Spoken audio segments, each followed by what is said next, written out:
From the heartland of America and the gateway to the West, good morning, good evening, wherever you may be across the nation, around the world. I'm George Norrie. This is Coast to Coast AM. Later tonight is Satanism Growing. And don't forget our Ghost to Ghost program tomorrow night on Halloween night. Here's what's happening. Armored Israeli forces attacking Gaza's key northern city from two different directions and targeting the main road linking it to the south of the enclave. Widening an offensive that led to more international appeals for Gaza civilians to be protected. Israel's military said it had struck more than 600 militant targets over the past couple days. The Food and Drug Administration is telling consumers to avoid 24 eye drop products sold at major retailers, including CVS and Rite Aid, because they could cause eye infections and potentially lead to vision loss. The 26 products treat dry or irritated eyes and were marketed under the brands CVS Health, Rugby, Rite Aid, Velocity Pharma, and Target's Up and Up brand. They pose a potential risk of eye infections that could result in partial vision loss or even blindness, according to the FDA. The warnings from the FDA were prompted after investigators discovered that there were unsanitary conditions at the manufacturing facility. Some employees at CVS Health Corporation and Walgreens pharmacies have launched a 3-day walkout to push the companies to improve working conditions and add more staff to their stores. A tentative agreement between the United Auto Workers Union and General Motors could put the brakes on a 6-week strike there, crippling the U.S. auto industry. Citing people familiar with the agreement, multiple outlets report the deal is similar to the one that the UAW cut with Ford and the Jeep maker Stellantis, the former Chrysler company.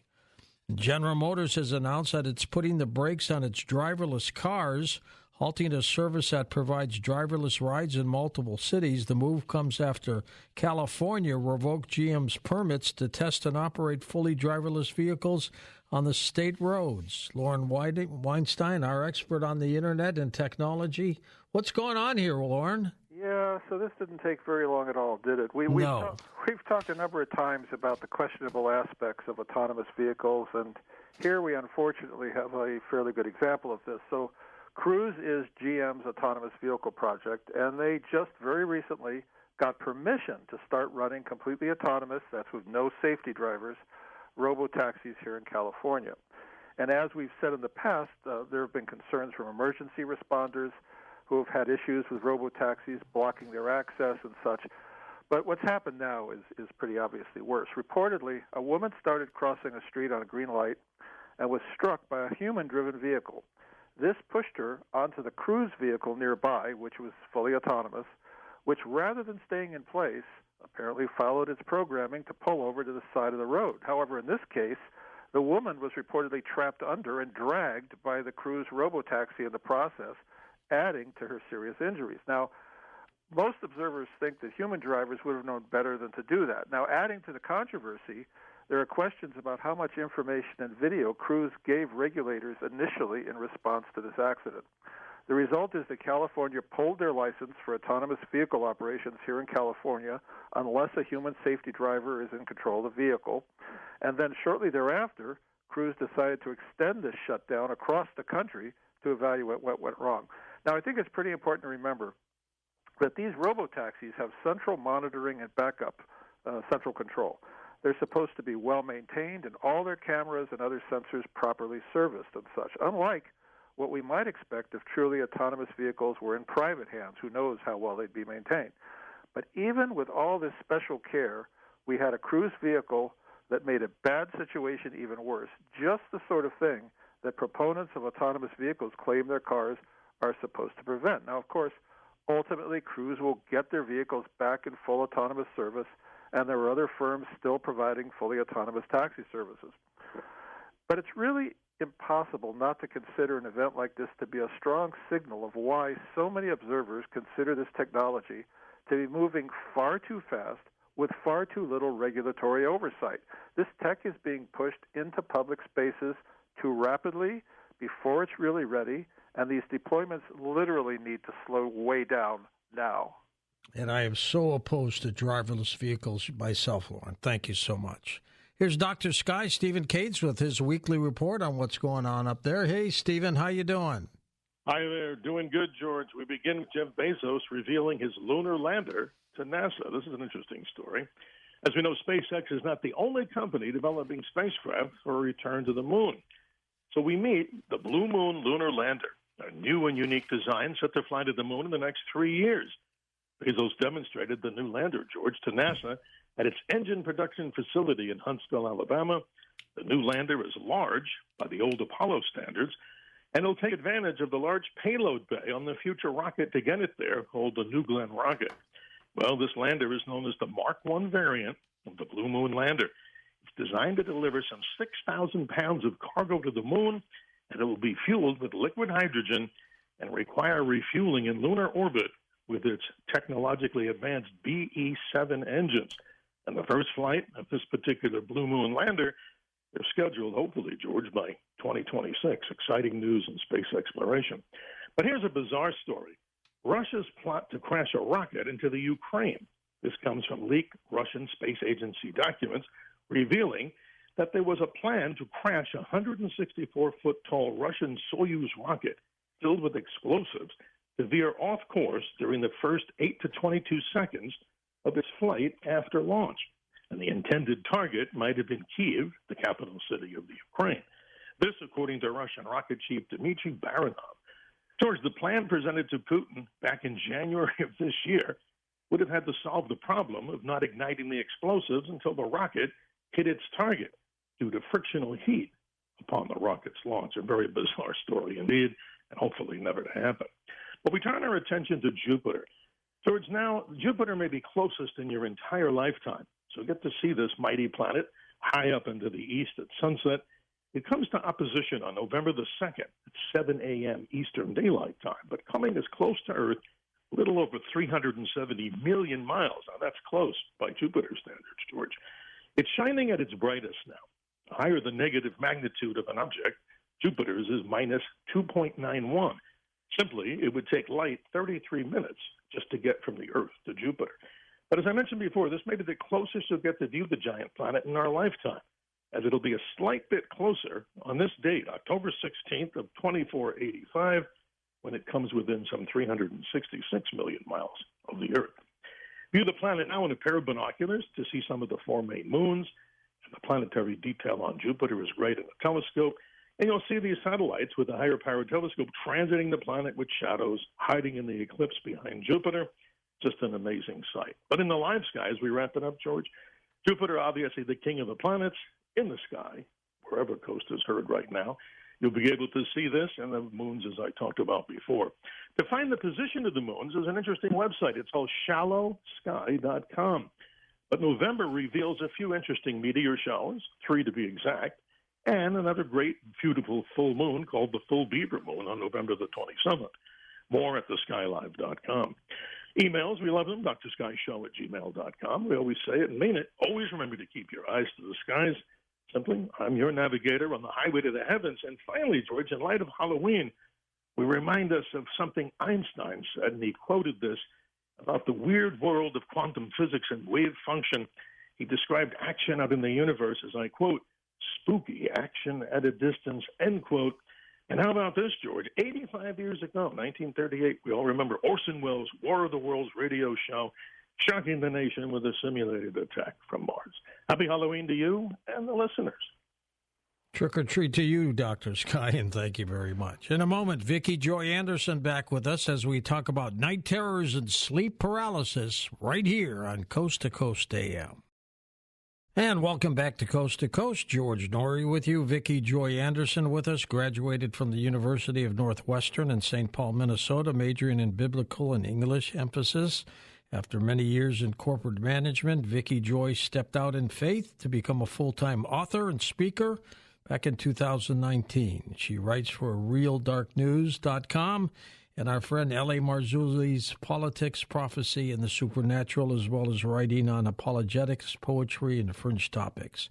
Vicki Joy's latest book, They Only Come Out at Night, Exposing the Dark Weapon of Sleep Paralysis, is available now on lamarzulli.net. Vicki, welcome back. How have you been? Hello, Vicki. I don't hear Vicki. Let's go to this. You there, Vicki? I am. Can you hear me? Yeah, your cell's horrible right now, but we'll try to work on Zoom during the break. So how have you been? I've been great, George. Can you hear me better now? Oh, much better. Much better. Wonderful. Let's do this. So all is good with you? Okay, we've got the connection hooked up with you, but sleep paralysis got to you too then, right? I guess. They always got to mess with the tech, huh? Absolutely. What is exactly sleep paralysis? Well, it is a phenomenon that has been experienced by thousands, if not tens of thousands of people.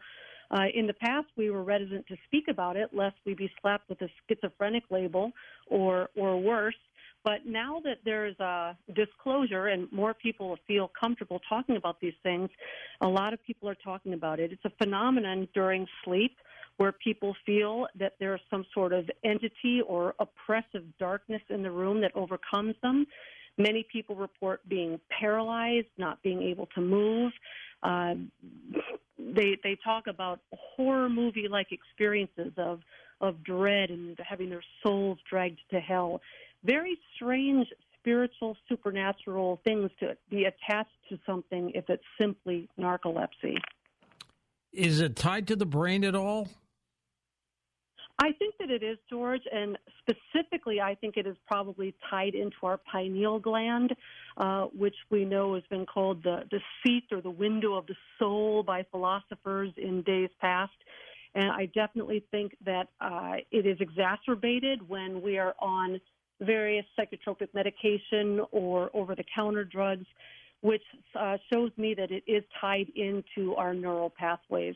Now, how about night terrors? Very similar to sleep paralysis, related? It's similar. It's definitely within the same umbrella, but it is a different phenomenon. People with night terrors tend to, they can move, they can scream. In fact, you can usually hear them a mile away. A night terror is a very loud, violent, aggressive thrashing, whereas sleep paralysis is a very quiet, silent paralyzation. And unlike sleep paralysis, where most people have a very vivid account the next day of what happened to them, a lot of people who experience night terrors will have no memory the next day of anything having happened. How many people does this happen to percentage-wise, Vicki? The statistics online, depending on where you're looking, will say anywhere from 17 to 51%. That's only the people that are admitting to it. So I think the statistic is actually much higher. What does modern medicine say about this?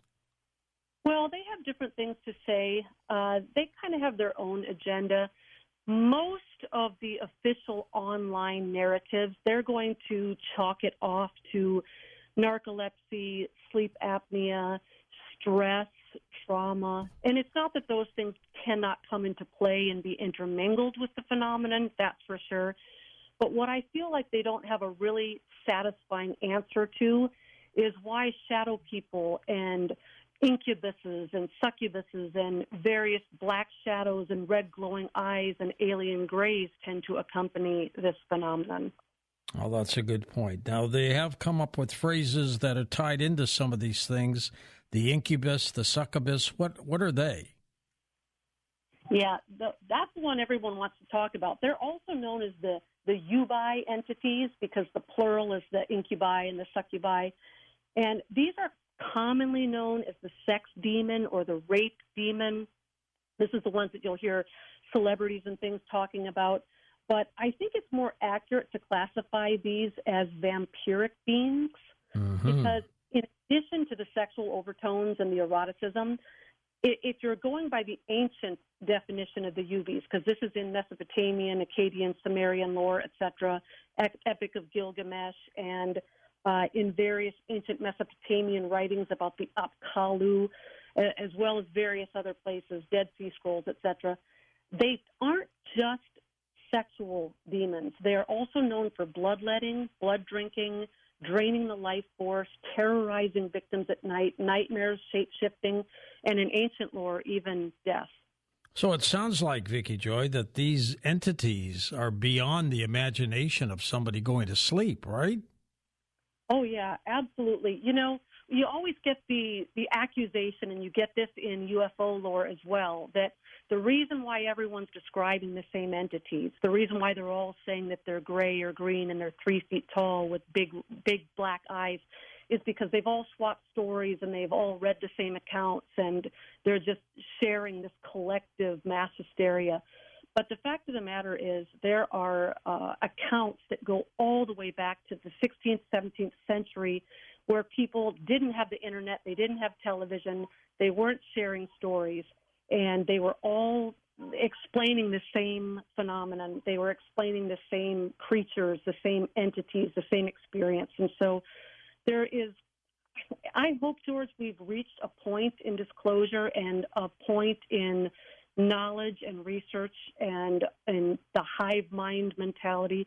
I hope that we have all gotten to a point where we can be intellectually honest about this, that if thousands of people are saying that they've had this experience and seen these things, let's believe the victims. Let's listen to them. Let's hear them out. Oh, absolutely. No question about that. Lots of people, Vicki Joy, claim that they are abducted by aliens. You think it could be something else?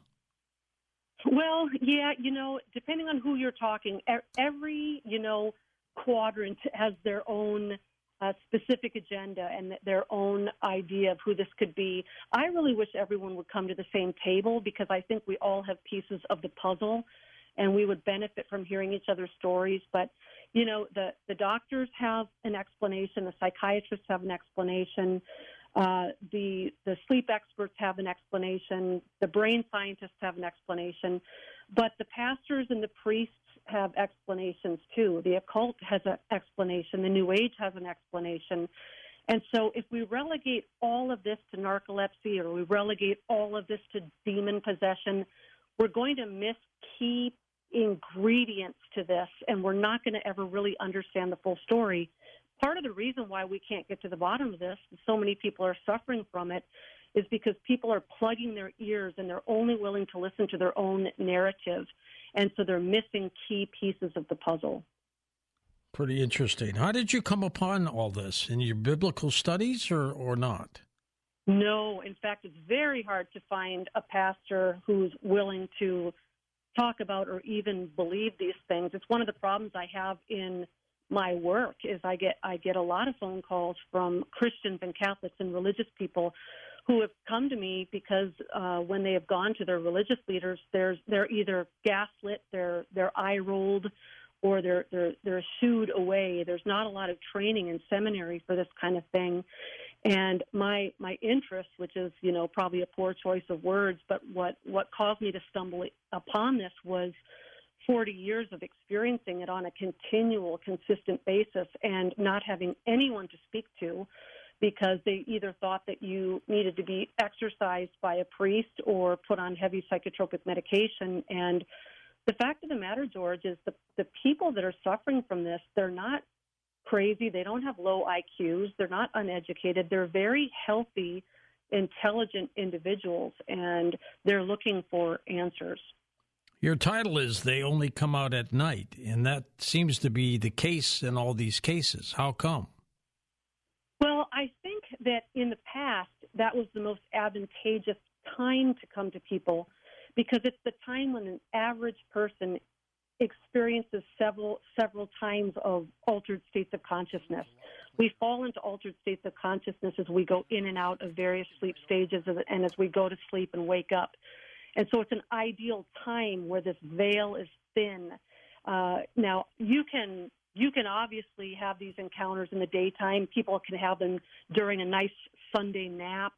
And if you have got chemicals involved, if there is psychedelics or various drugs and things involved, really the key isn't the moon. The key is altered states of consciousness. That seems to be the liminal space.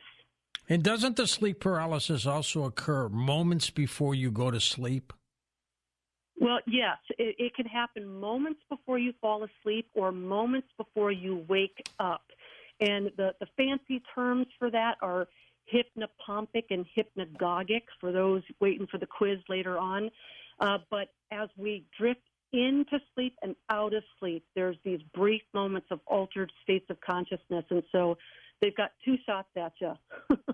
Now, do you think all these cases are real, or what's going on here? Not necessarily, George. Obviously, sometimes they're just nightmares. Sometimes it can be hallucinatory from psychedelics. You hear a lot of people that talk about very similar. But the ones that aren't hallucinogenic, what could they be? Think about that when we come back. Vicki Joy Anderson with us on Coast to Coast AM. And welcome back to Coast. George Norrie with you. Vicki Joy Anderson with us. Her website is linked up, by the way, at coasttocoastam.com. We're going to take calls with Vicki Joy next hour. Share your stories with us. If you've suffered from sleep paralysis or you have night terrors as well, jump aboard. Is there a distinct difference, Vicki Joy, between sleep paralysis, which seems medical, and night terrors, which seems like evil entities? Yeah, there is a difference between the two. I do think evil entities come into play in both scenarios. Night terrors, for the most part, seem to target young children. It seems to be something that happens in adolescence. A lot of times, sleep paralysis begins at puberty or hits at puberty. This is, of course, generalizations. They can hit at any time. But many people with sleep paralysis also report shadow men, hat men, alien grays, gargoyles, blacker than black shadows, spiders, snakes, demons, gargoyles, imps, you name it. So we definitely see the presence of entities in sleep paralysis scenarios as well. Are some of them seeing entities, like shadows on the wall that a light may be casting? It's almost like that scenario with clouds where you look at a cloud, you see a face, and there's really no face, but it looks like it. Is that possible? Absolutely. There have to be several things at play for it to be a legitimate sleep paralysis encounter.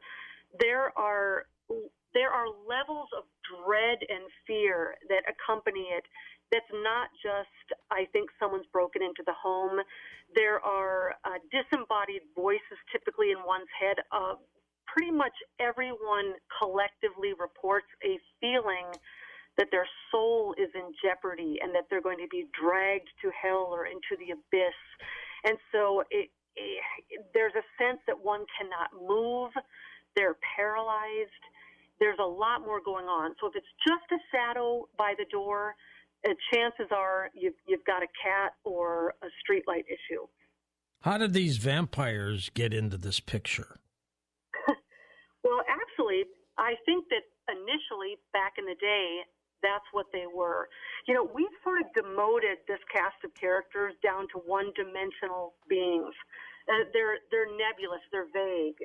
The Shadow Man, the Hat Man, the Greys. And so they just seem like shadowy figures. But in ancient lore, in Mesopotamian lore in particular, the Lamashtu, they actually had names, George, and they had identities and personality traits, and they were worshipped even though they were feared. And so Lamashtu was dubbed the demon lord, the goddess of monsters, the mother of beasts, the mistress of insanity.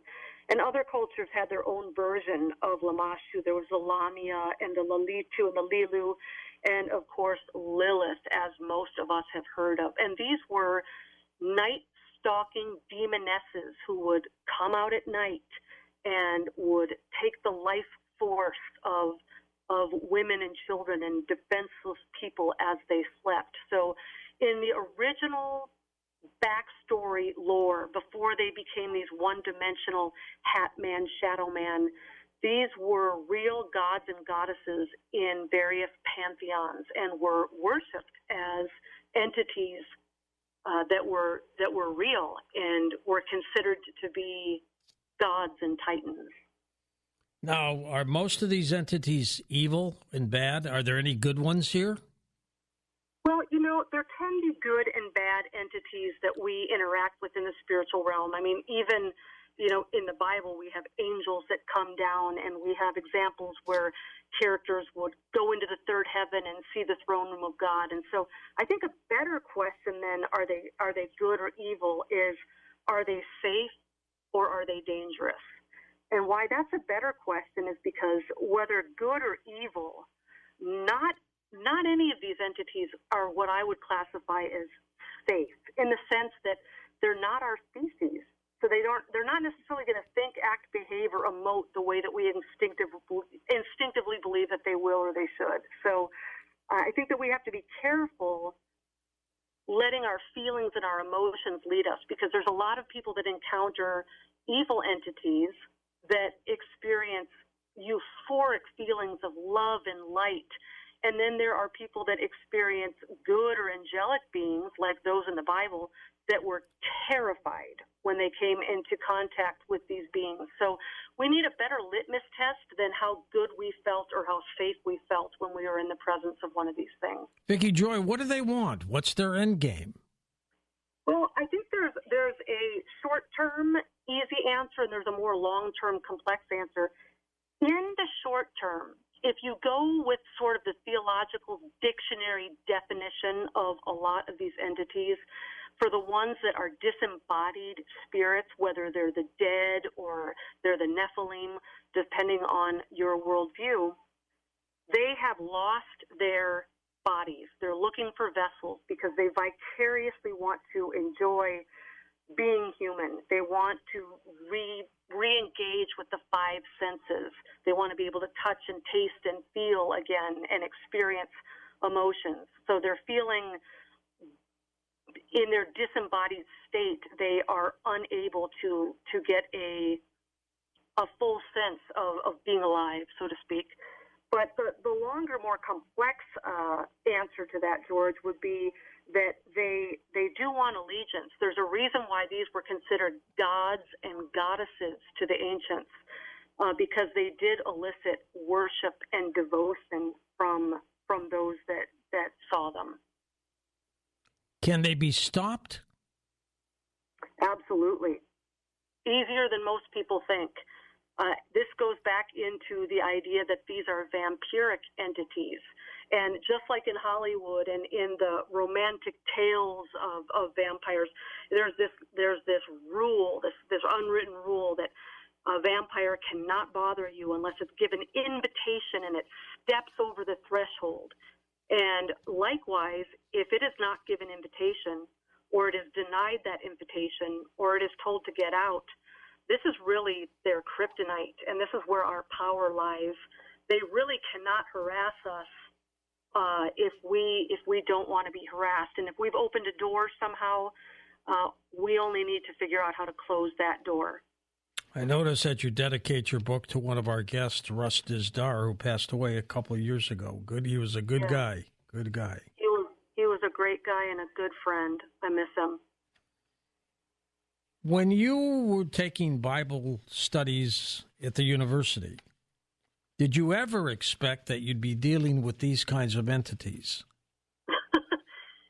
Not at all. In fact, George, it's funny. I remember one Bible class in particular where they were kind of starting to go into the fringes of, probably spiritual warfare or something. I don't know. And because of my experiences with sleep paralysis, I raised my hand and I said, well, what about the incubus and the succubus? And my professor gave me this very blank look, and it became very clear that no one in the room, including the professor, had any idea what I was talking about. And I had to kind of tuck tail and back slowly out of the room after that one. People thought I was pretty much a nutcase. Give me an example, Vicki Joy. Let's deal with sleep paralysis first, and then we'll deal with night terrors second, of an individual who had sleep paralysis as they were going to bed. Then how have they told you their story? Oh, I've heard a million of them, George. I love it when people say you never heard anything like this, and it's usually the 20th time I've heard it. That's not to diminish the experience, because for anyone who's had it, it's terrifying. But most people, it's really interesting, George. A lot of people will even have a premonition before they go to bed that it's going to happen. A lot of people talk about this, and of course the scientific explanation of that is, well, you become a self-fulfilling prophecy, because if you're dwelling on it and fearing it, it's going to happen. But it's a very strange thing that unless it's happened to you, you won't understand it. But for those people who are unfortunately experienced in this area, the torment actually starts before you even fall asleep. And then when you go to sleep, it can start in the dream realm. So you're having a nice, normal, sweet dream, and then all of a sudden these entities enter into the dream world. And most of us will say, oh, no, not again. And so the torment can actually last well beyond the actual 5 or 10 minutes that you're in the room struggling to wake up. That's an interesting take. Now, would you say night terrors are worse than sleep paralysis episodes? Oh, that's a great question. I've never had night terrors, but I've talked to people who do. And I guess the advantage to night terrors is by the time you wake up, you have no memory of it. You usually are being told by a family member who you woke up that it happened. But even that can be perplexing because that's confusing when you're being told all of these things are happening to you that you have no memory of. And I suppose that is kind of one thing that they have in common with the UFO experiencers, because they've got some missing time and they understand that something's happened, but they don't necessarily remember. So the traumatic thing about the sleep paralysis is you kind of remember every second of it, and it can affect then your lack of desire to go to sleep the next night, et cetera. So I guess there's give and take. I mean, if someone asked me which one would you prefer, it'd be kind of an ironic wager because no one would prefer either one. But I think the danger in both of them is whether the experiences are remembered or they're not, and whether they're traumatic or they're not.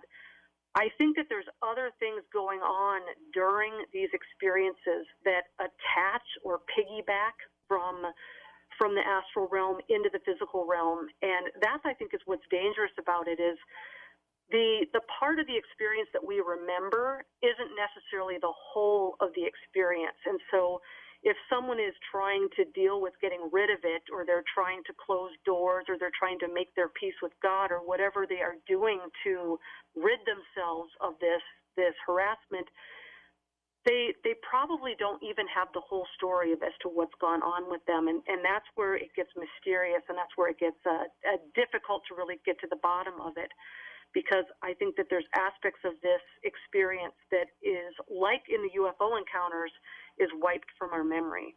Of the two episodes, sleep paralysis and night terrors, are they just both bad, or is there one worse than the other? I think that they are both traumatic experiences for the people that experience them. I think with a lot of people who have night terrors, many times it's accompanied by sleepwalking. So even if they don't necessarily remember the dream, or they don't remember screaming, a lot of times they'll wake up having slept walk and they'll be disoriented, and it's especially terrifying when they've made their way out of the house.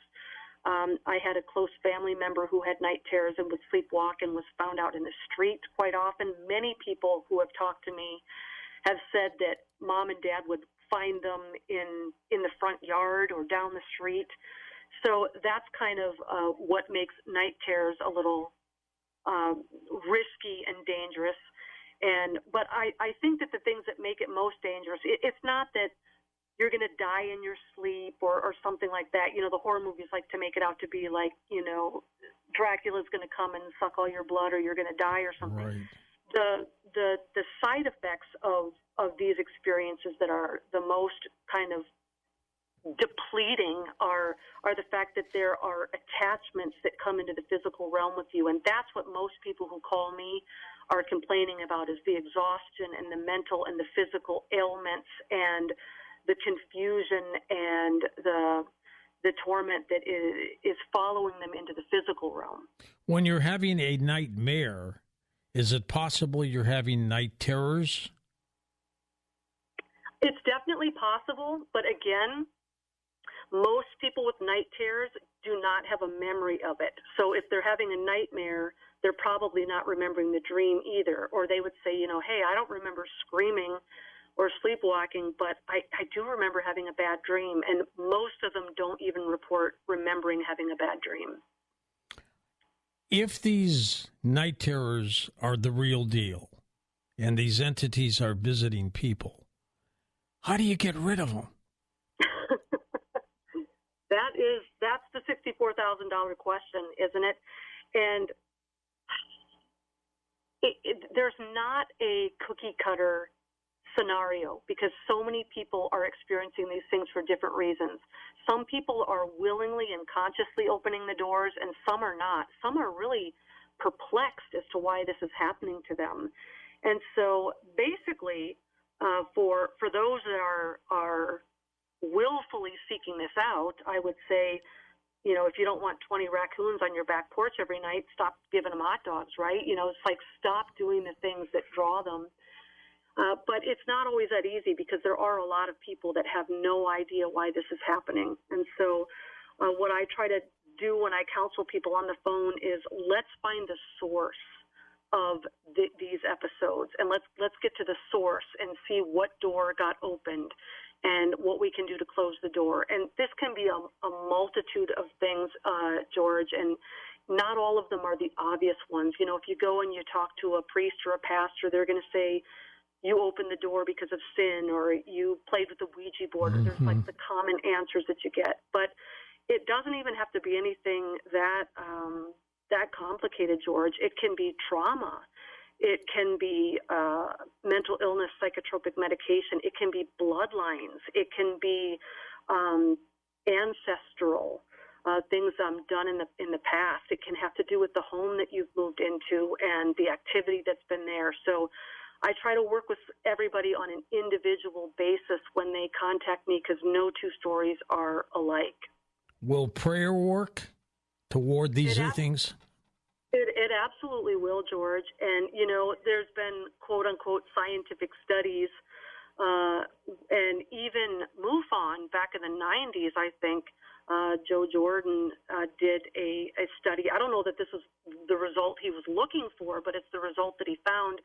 He interviewed somewhere between 200 and 250 UFO abductees, and he found that a percentage of them had all determined on their own that if they cried out during the abduction, whether it was the Lord's Prayer, Psalm 23, or the name of Jesus, that the abduction would immediately stop and they would be back in their room awake and safe. And so that was a really controversial finding back in the 90s. I think that was covered up for a while. But it works.